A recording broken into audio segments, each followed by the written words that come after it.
সবাইয়ের একটাই উদ্দেশ্য ভগবান দর্শন। মানে এটা হয়েছে অযোধ্যা রাম মন্দিরে যে আমাদের ভগবান রয়েছেন ওখানে, তাকে দেখার জন্যই এত পুণ্যার্থী কাতারে কাতারে পুণ্যার্থীরা সবাই যাচ্ছে সুশৃঙ্খলভাবে যাতে যেতে পারে তার জন্য দেখেন পুরো ব্যারিকেড করে দেওয়া রয়েছে। ব্যারিকেডের মধ্য দিয়ে সবাই সুশৃঙ্খলভাবে যাচ্ছে।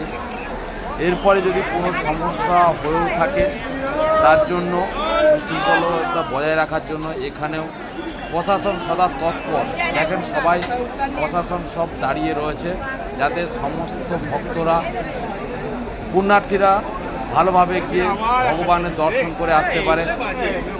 অনেকে হয়তো দর্শন করে গেছেন, আমি ভিডিও করলাম কীভাবে যেতে হয় কীভাবে। এই দেখেন আমিও চলেছি সবার মাঝে, শুধু একটাই উদ্দেশ্য ভগবানকে দর্শন করার জন্যই।